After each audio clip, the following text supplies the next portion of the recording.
been an advocate for the modding scene in gaming. They generate a lifespan that continues to exist long after the game's life cycle. Games that have existed for decades still live on because of the creative input given by their own community. Not every game benefits from it, unfortunately, but every game should have some sort of modding capacity allowed for it. Whether it's for graphics, gameplay, campaigns, mechanics, or even entirely new games that we call total conversion projects, the game itself gets an infinite supply of content until the end of time. It's the reason why the classic Doom games are still enjoyed by so many, or Minecraft, or the Bethesda games. Hell, even Call of Duty has a pretty underrated modding community thanks to clients like Plutonium and IW4X, which have brought some of my favourite COD games to life. Not to mention the mods that are found in Call of Duty 2 and 4, with entirely new campaigns like the Spanish Civil War mod for 2 and the Rooftops mod for 4. But one other game has a scene that's under the radar and doesn't get noticed as much, and it's a game that is minimalistic,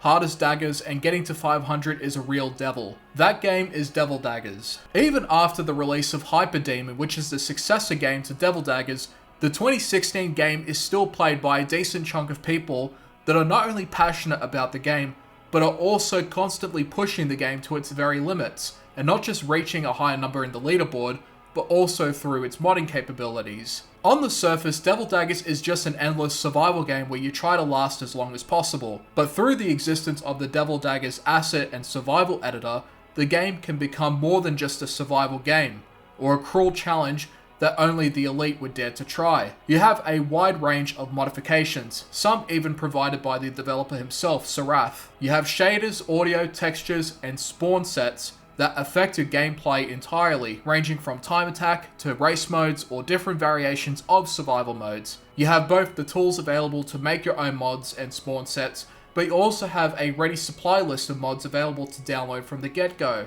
And the game is incredibly simple to mod. As long as you have a mod folder in the directory, all you have to do is extract the files over to it, and the game will then run these mods. Of course though, you do also have the mod manager which does the same thing and gives you easy access to the mods that you can run and disable at any time. However, with all of this though, the biggest caveat is that some of these mods do prohibit the use of the leaderboard system.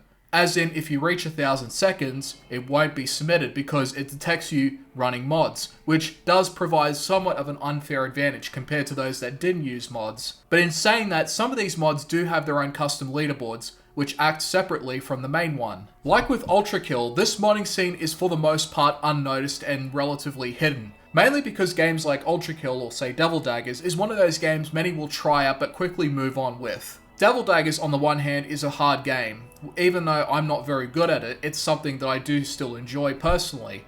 I love the attentive approach to the enemy designs and how much of an impact the presence of objects make on the field, as well as the presence of other monsters and how other monsters will always avoid one another, making for a very natural and chaotic arena. The mods that you can find further customize the experience, and the spawn sets that you can play can make the game either simpler or way harder, depending on what you're after. But that's the beauty of modding, the freedom that you have in tailor-making your own experience in a pre-made experience that suits your own preferences more. Want to make the game harder? Go for it. Want to add different shaders or textures to make the game look better? Why not? Just look at how much Classic Doom has been changed over the years through modding alone. Devil Daggers isn't as extensive as that one, mind you, but what it does offer is really good and is worth checking out. One thing to note though, not everything can be changed. There is only so much you can do to overhaul the game itself. Even with different models, sounds, and spawn sets, Devil Daggers is still the same game at its core. The main two binaries that you can change are audio and DD, which the latter contains meshes, textures, and most shaders. The results, however, are still pretty amazing, and the majority of mods are also compatible with each other too. Devil Daggers is a game that requires a ton of commitment, even for early game, and requires more concentration than even Doom or Nightmare. But eventually you begin to see the pattern from the game's official spawn set. But with custom spawn sets, you can renew the experience to shake things up if you wish, or using other mods that give you new audio sounds and textures while still keeping the core game intact. I would highly recommend that you check out this game again and discover its hidden modding community. Whether you're a mod creator or a mod enjoyer, the tools provided are accessible enough to both crowds where one can create their own spawn sets if they wish, or even add their own models to the corresponding monsters or objects. It's a game that will keep going indefinitely, and while I'm not sure if Hyperdemon will have the same benefit later on, Either way, this game is immortalized by creativity that stretches beyond the infinite, thanks to the very tools that allow one of the best survival wave games ever made to flourish. Thank you for watching.